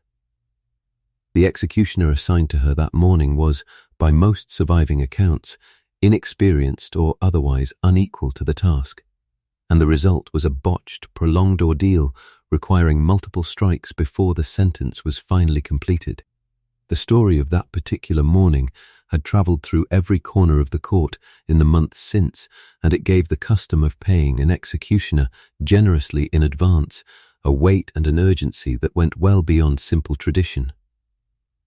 A clean death was not guaranteed by rank, by dignity, or by the solemnity of the occasion. It had to be purchased, deliberately and specifically, from the one person in the entire elaborate ceremony whose steady hand determined whether those final seconds would be swift or unbearable.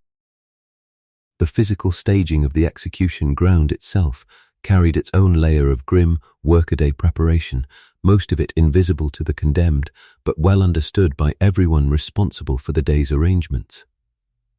Sawdust was laid down around the block in advance, in sufficient quantity to manage the blood that the execution would produce, a detail so mundane that it rarely appears in the more literary accounts of these events, and yet it speaks directly to just how routinized this particular form of public death had become for the officials tasked with carrying it out.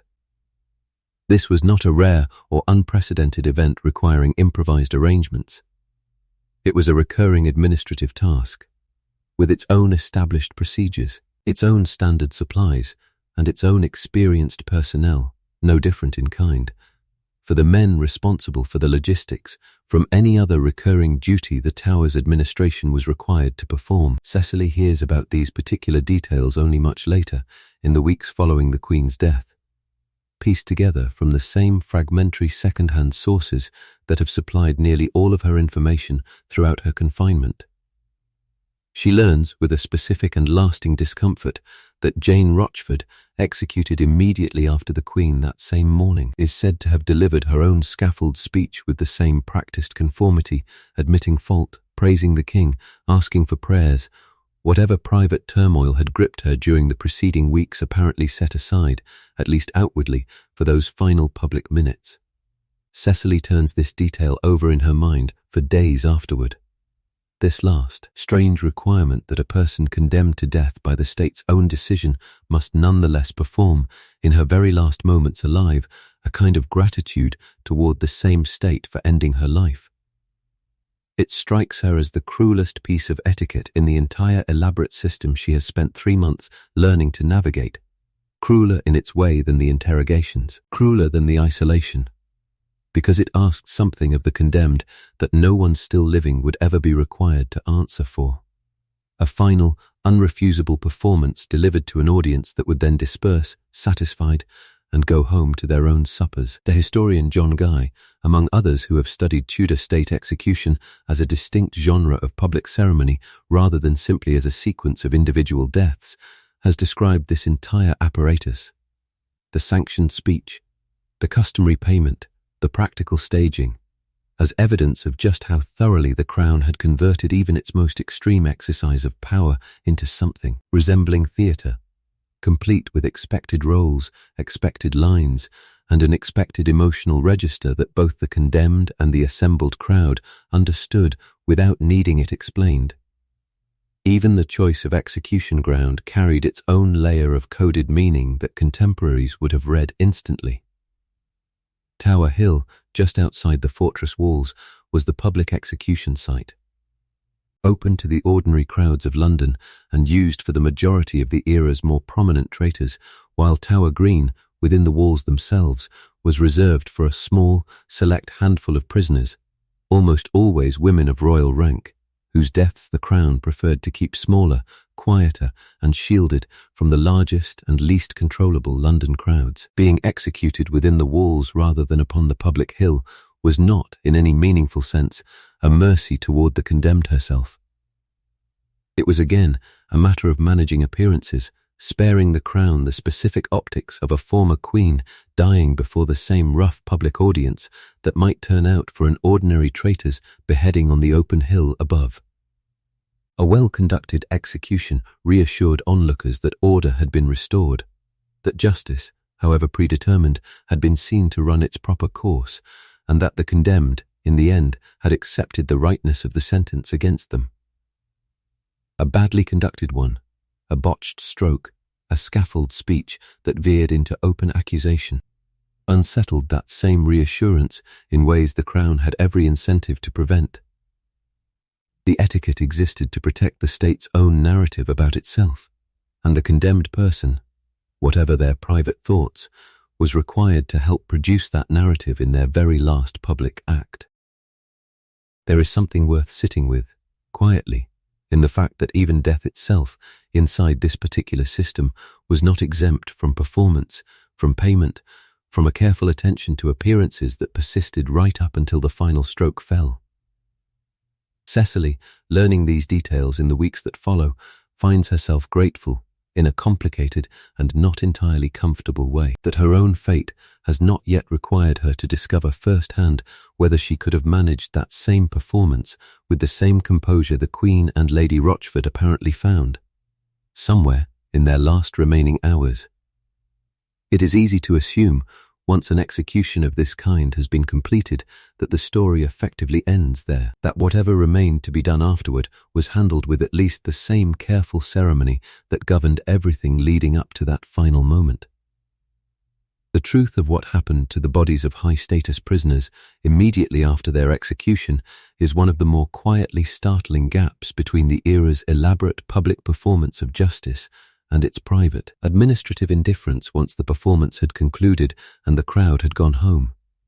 Catherine Howard and Jane Rochford were buried within the Tower's own precinct, in the small chapel of St. Peter ad Vincula, standing just off Tower Green, the same modest church that had already received the remains of Anne Boleyn 6 years earlier.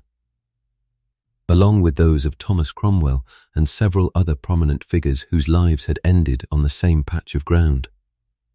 There was no grand funeral procession through the city streets, no lying in state, no extended period of public mourning of the kind that would have accompanied the death of a queen who had died of natural causes surrounded by her own court. The burial, by every surviving account, was hurried, modest, and almost entirely unceremonious. The bodies interred beneath the chapel floor within hours of the execution itself, without any of the elaborate funerary trappings that Tudor rank would ordinarily have demanded for a person of a queen's former station. This was not, in itself, an unusual arrangement for the era's treason cases. Anne Boleyn's own burial in 1536 had followed much the same pattern, her body reportedly placed in an old elm chest that had originally held bowstaves, because no coffin had been prepared in advance. An oversight that speaks volumes about how little forward planning the officials responsible for these executions typically devoted to the aftermath. The chapel itself, small and unadorned compared to the grand abbeys and cathedrals where nobility of this rank were more typically laid to rest, became over the course of Henry's reign something close to a crowded holding ground for the Crown's most prominent victims. A modest building absorbing burial after burial, with a matter-of-fact efficiency that stood in stark contrast to the elaborate public theatre of the executions that had put each of those bodies there in the first place. The historian Alison Weir, writing about the fates of Henry's queens specifically, has described this pattern of hasty, unceremonious burial as one of the starkest illustrations available of just how completely the Crown's interest in a condemned person ended the moment the sentence had been carried out. The elaborate legal machinery, the careful staging of the scaffold, the prescribed etiquette of the final speech, all of it existed to manage the condemned person's death as a public event serving the Crown's own interests. Once that public event concluded, the body itself became, in plain terms, simply a matter of disposal, handled by Tower staff with the same brisk efficiency they might have applied to any other unpleasant administrative task requiring completion before the working day ended. There was no contradiction, from the Crown's own perspective, in staging an elaborate, carefully choreographed death for a former queen, only to bury her with less ceremony than a moderately prosperous merchant might have expected for his own funeral. The two facts belonged to entirely separate categories of concern. The first a matter of political theatre, the second a matter of simple housekeeping. The full extent of this hurried, crowded burial practice would not become fully apparent until centuries later, when Victorian restoration work on the chapel of St. Peter ad Vincula in the 1870s required the disturbance of its floor, and uncovered exactly the disordered, overlapping arrangement of remains that the surviving written accounts had only implied. Bodies were found buried without proper coffins, positioned with little apparent regard for the rank each individual had held in life, a physical record confirming what the documents alone could only suggest, that the elaborate hierarchy of status governing every other aspect of a Tudor prisoner's confinement simply evaporated the moment death itself had been delivered. The restorers took the opportunity to identify and properly mark several of the graves for the first time, including those traditionally associated with Anne Boleyn and Catherine Howard, a small belated correction applied more than 300 years after the fact to bodies that had waited all that time under an unmarked floor for anyone to take the trouble. Cecily learns of the burial arrangements in the same fragmentary way she has learned nearly everything else during her confinement. Through Agnes, who has in turn heard it from other servants moving through the complex in the hours after the execution. She finds herself, oddly, more disturbed by this particular detail than by almost anything else she has learned across the whole of her confinement, more disturbed even than by the scaffold etiquette itself. There is something about the specific image, a Queen of England interred under a chapel floor within hours of her death, with no monument, no marker distinguishing her resting place from those of the other prisoners buried in the same crowded ground, that strikes Cecily as a final, almost casual cruelty layered on top of everything that had come before it. The Queen she dressed and served for over a year, whose hair she arranged, whose gowns she laced, whose private complaints and small vanities she knew as intimately as anyone at court, had been reduced, within the space of a single afternoon, to an unmarked space under old stone flags, and the fortress that had spent months treating her with such elaborate, careful courtesy showed, in the end, no particular interest in remembering exactly where she had been laid to rest. There is a specific and bitter irony in this final detail that Cecily turns over for days afterward. Alone in her own small chamber, with its good fire and its soft bed and its window she is still not permitted to open.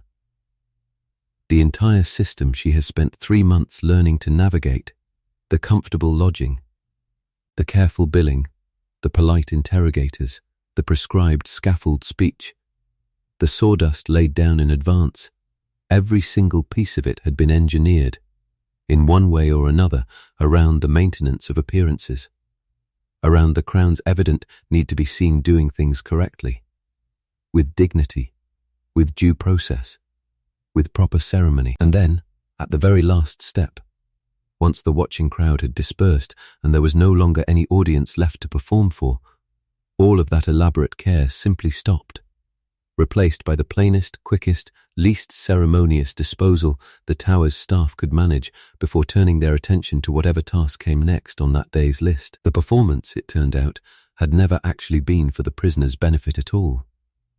It had been staged, from beginning to end, for everyone else. It is worth noting, too, that this hurried treatment was not reserved exclusively for the highest ranking of the Crown's victims. Commoners condemned for treason or serious felony in this period fared considerably worse in death than even Catherine Howard's unmarked chapel floor suggests, their remains sometimes left exposed for a time as a public deterrent before eventual disposal in unmarked pits well away from consecrated ground entirely. Measured against that considerably harsher standard, a burial beneath the flagstones of an actual chapel, hurried and anonymous as it was, still represented a final, minimal courtesy extended on account of rank. One last small distinction the system preserved, even as it otherwise abandoned every other pretense of ceremony. The hierarchy that had governed every other aspect of Cecily's confinement, the lodging, the billing, the manner of interrogation, held, in some diminished form, even here, at the very last and least consequential stage of the entire process.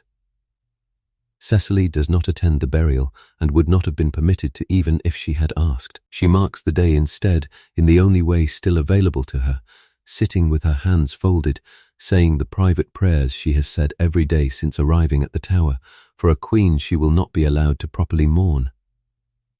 In a fortress that has already, within hours, moved on to the ordinary business of its next working day.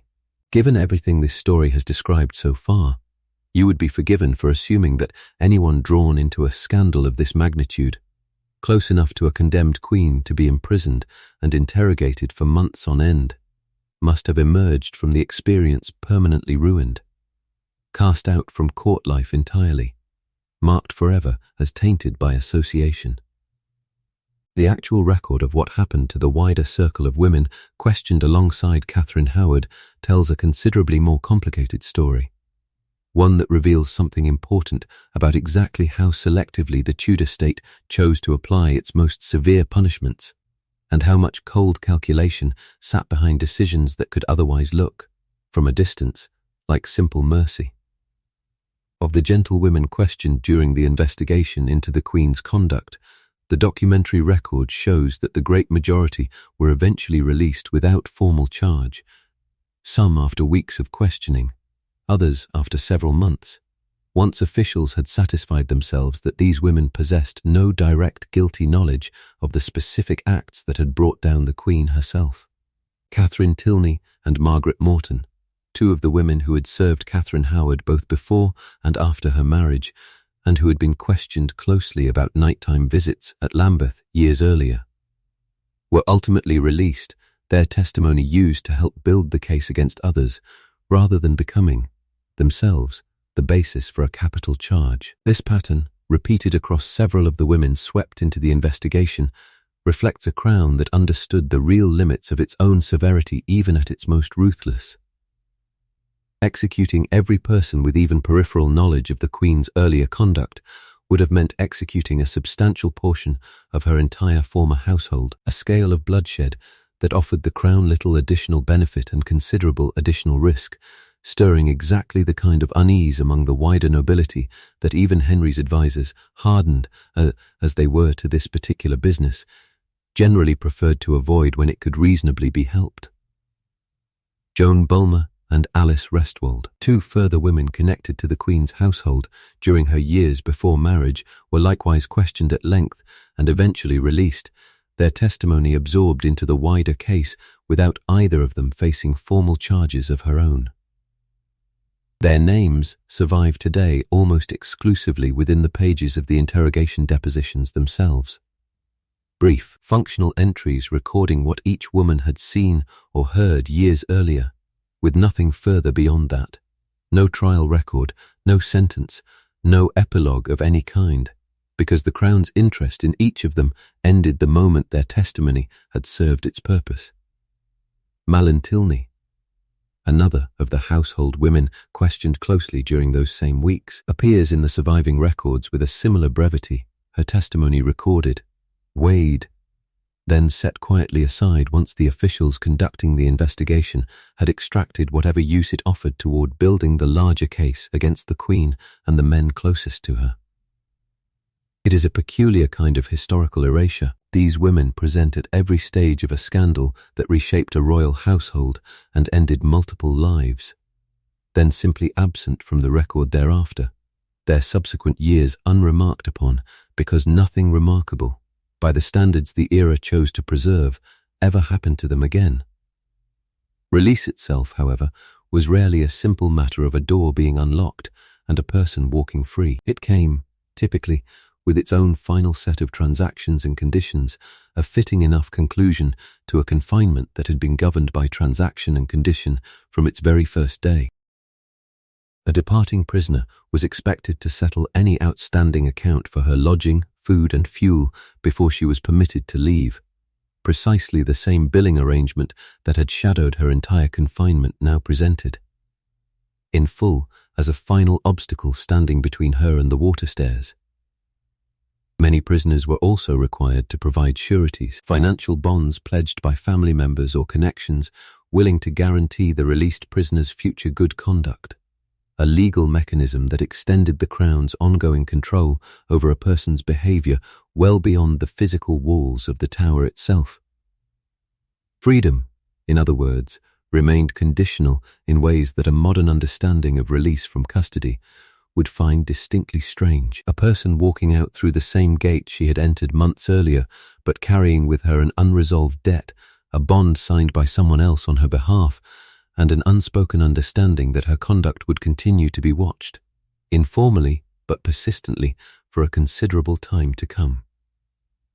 The surety itself functioned as a kind of distributed insurance policy for the Crown, spreading the risk of a released prisoner's future conduct across an entire network of family, friends, and connections who each had their own separate financial stake in her behaving herself afterward. A relative who signed such a bond was placing his own estate at risk should the released prisoner ever again attract official suspicion, which meant that release from the tower rarely, if ever, meant a genuine return to full independence. It meant, instead, a transfer of watchfulness from the Crown's own officers to an extended web of private individuals who now had every personal incentive to monitor the released prisoner's conduct as closely, in their own way, as any guard had done during her actual confinement. Cecily is released in the second week of April 1542, a little over 5 months after the barge first carried her under the Traitor's Gate.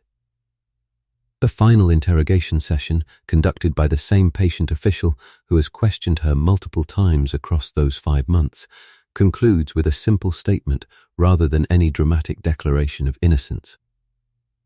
A note entered into the record indicating that no further action is warranted in her particular case.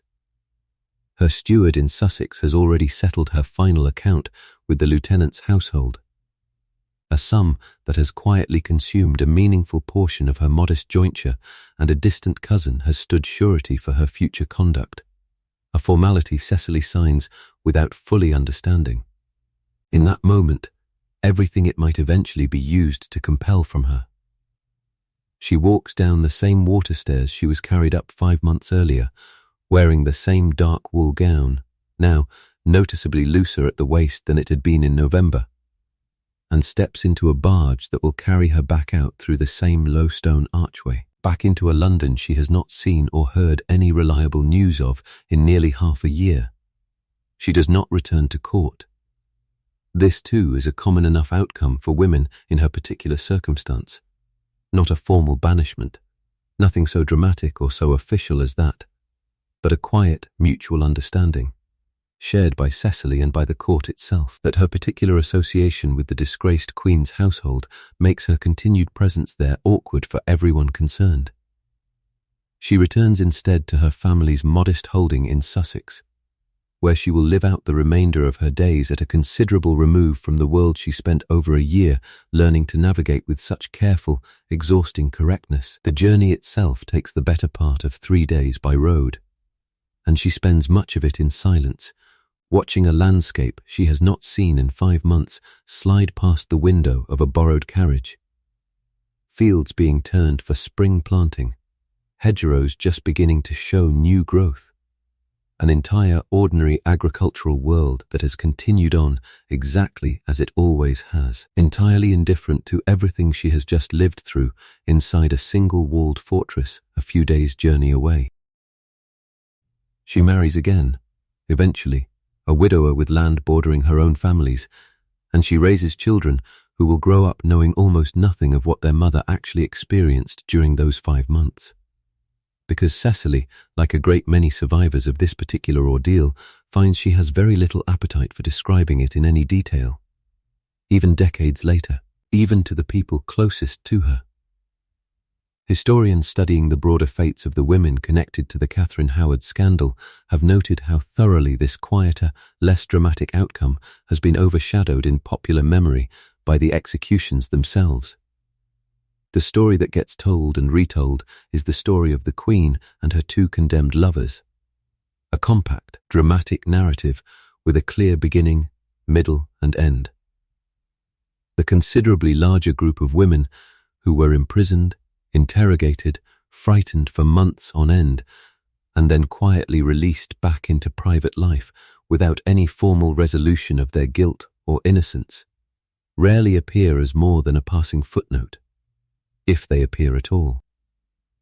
Their experience, in some ways, captures something closer to the median reality of a Tower imprisonment during this period than either the luxurious apartments of a doomed queen or the axe itself ever could. Most people who passed through those gates were neither executed nor entirely vindicated. They were simply, eventually, released, carrying the weight of the experience forward into lives that the official record had already, in every sense that mattered, stopped bothering to follow.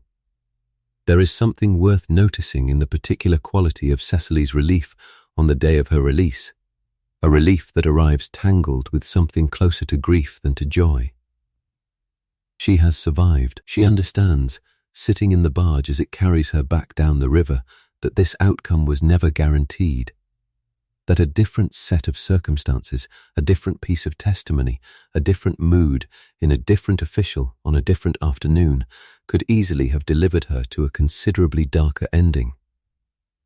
But she has also spent 5 months learning things about the world and about the fragility of her own safety within it, that she cannot simply set down at the water stairs and leave behind with the rest of her confinement.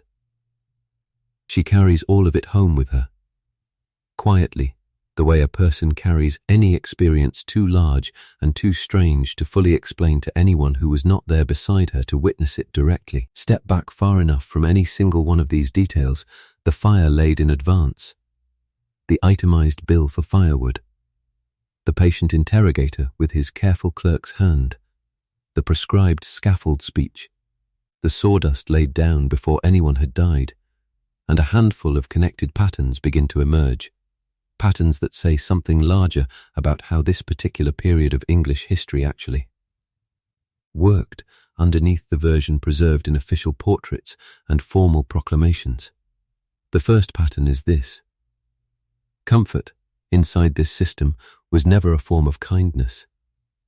It was a form of control, and one considerably more sophisticated than any dungeon could have provided.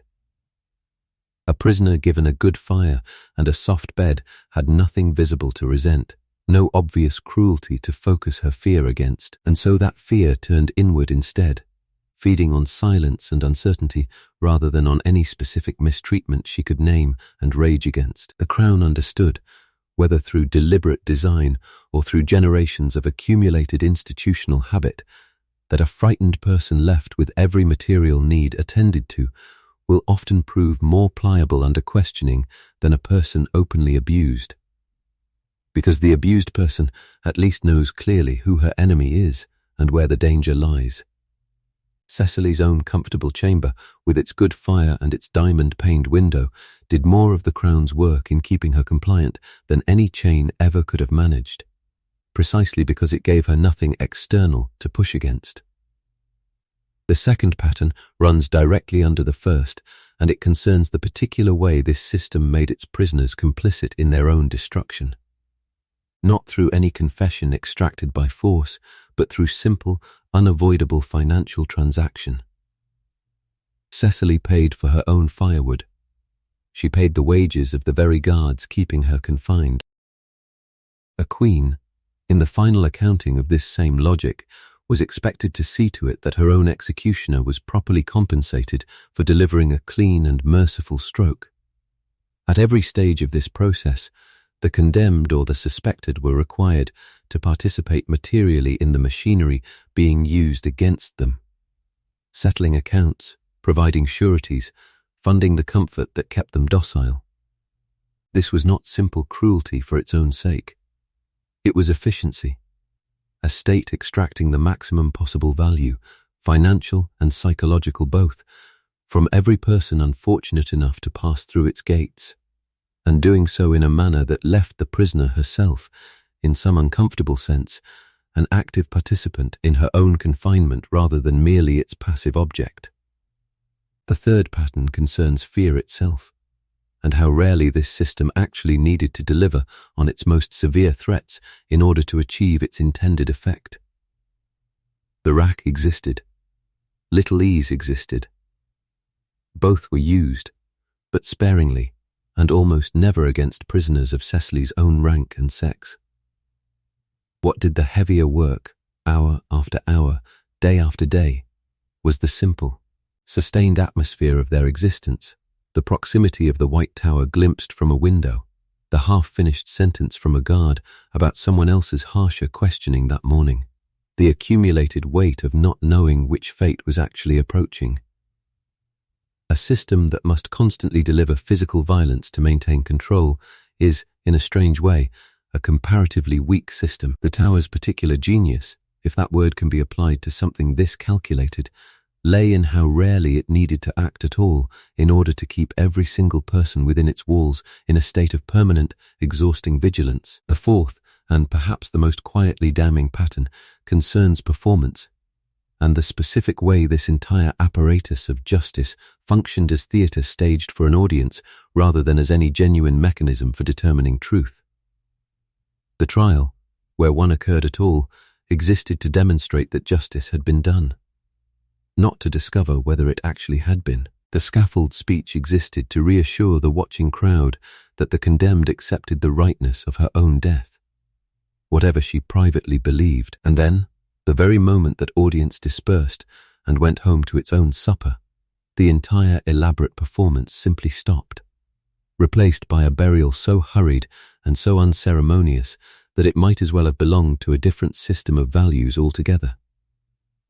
The dignity, it turned out, had never been extended for the prisoner's own sake. It had been maintained, carefully and consistently, for exactly as long as someone else was watching, and not one moment longer.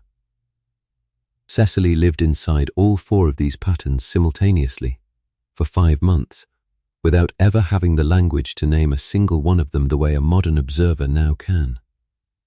She simply felt their combined weight, the fire that never quite warmed her the way a fire should, the bill that arrived alongside her fear, the half-heard fragments that filled her days with dread she could never quite verify or dismiss, the slow, sinking realization that even her own future dignity, should the worst ever come to pass, would be a performance staged for other people's benefit rather than any comfort genuinely offered to her. She was not a fragile woman undone by circumstances beyond ordinary human endurance. She was an intelligent, capable person navigating, with real skill and real composure, a system explicitly engineered across generations to make that navigation as disorienting and as exhausting as possible, regardless of how much surface courtesy was extended to her along the way. It is worth remembering, too, that this same machinery did not begin with Henry VIII, nor did it end with him. The Tower had already served as a political prison for centuries before Cecily's barge passed under its gate, and it would go on serving that same function for centuries afterward, holding a future queen, Elizabeth herself, as a young and frightened prisoner within these same walls barely a decade later, and holding conspirators, dissidents, and inconvenient nobles well into the modern era. What makes the Tudor version of this machinery particularly worth examining is not that it was unique in human history, but that it was so unusually well documented, preserved in household accounts, interrogation depositions, and private letters in a way that lets us see, with unusual clarity, exactly how a state built out of ordinary, practical, bureaucratic decisions. A billing ledger here, an assigned attendant there, a fee schedule calibrated by rank, could add up to something as comprehensively controlling as what Cecily actually lived through. None of the individual officials responsible for any single piece of this system would necessarily have described themselves as cruel. The clerk tallying firewood against a prisoner's estate was simply doing his job competently, the same job he would have done for any other kind of account. The guard bringing meals twice daily and declining to answer questions about the prisoner's case was simply following his instructions, the same instructions given to every guard in his position. The interrogator, returning for a fourth round of gentle, patient questioning, believed, quite possibly with genuine sincerity, that he was conducting a fair and thorough inquiry rather than manufacturing the conditions for an eventual contradiction. Cruelty, in this system, rarely announced itself as cruelty even to the people carrying it out. It arrived instead as competence, as procedure, as a job done properly according to rules that had simply never been designed with the prisoner's own well-being anywhere near their center. There is something clarifying, even now, in seeing these four patterns laid out together rather than buried inside the separate, isolated anecdotes that popular history usually offers about this period. The luxury was real. The terror was also real. Neither one cancelled the other out. They worked together, each reinforcing the other's particular effect, in a system built by people who understood, with an unsettling degree of precision, exactly what it takes to keep a frightened person compliant without ever needing to raise a hand against her directly. Picture the barge again. The light over London has gone the colour of a bruise healing, purple sliding toward grey, and a young woman sits very straight in the stern, her hands folded, her hood pinned back so that anyone watching from the bank can see her face clearly. It is April now instead of November, and the gown is the same dark wool trimmed with marten, though it hangs looser at the waist than it once did. And the hair beneath her hood has grown out slightly from the closed, disciplined style the Queen once favoured. Because there has been no Queen to imitate for 2 months now, and no particular reason left to keep the fashion current. The oarsmen bring the barge back under the same low stone archway, and the water slaps against the same walls it slapped against 5 months earlier, and this time there is no bell. You already know, now, everything that first image was concealing. You know that the fire laid so thoughtfully in her chamber that first evening was billed to her own modest estate, along with every candle, every loaf of bread, every log of firewood burned across 5 long months, and that she left those gates only after her steward had settled the final account in full. You know that the gentleman usher's careful courtesy, and the good bed, and the servant with her cup of watered wine were never signs of mercy at all, but a particular kind of control, one considerably more effective than any chain, because it left her with nothing visible to resent and nowhere to aim her fear except inward, at the silence itself. You know that she was questioned again and again by men who had already decided, in rooms she never saw, roughly what needed to be true, and that even her own servant, sleeping on a pallet by the door, may have carried her unguarded words to those same men without her ever being certain of it. You know that a queen she dressed and served was made to rehearse the placing of her own head on a block, was made to forgive publicly the man who ordered her death, was made, in her very last hours alive, to perform a gratitude she could not possibly have felt, and was buried within hours of her execution beneath an unmarked stretch of chapel floor, the elaborate ceremony of her death replaced, the instant the crowd dispersed, by the plainest and quickest disposal the tower's staff could manage. She looks composed, this young woman in the stern of the barge, her hands folded, her face carefully arranged into something that gives nothing away to anyone watching from the bank. She is not performing that composure for anyone in particular anymore. There is no usher waiting to judge whether she has been crying. There is no interrogator waiting to note the smallest tremor in her voice, but 5 months of necessary performance leave their own residue in a person, long after the audience has gone, and Cecily will carry this particular kind of stillness with her for the rest of her life. A habit of careful self-possession that her second husband and her eventual children will simply take to be her nature, never fully understanding the fortress that first taught her to wear it so convincingly. She is not the porcelain figure a portrait of a Tudor gentlewoman might suggest. composed and untroubled beneath her fine wool and her careful hair.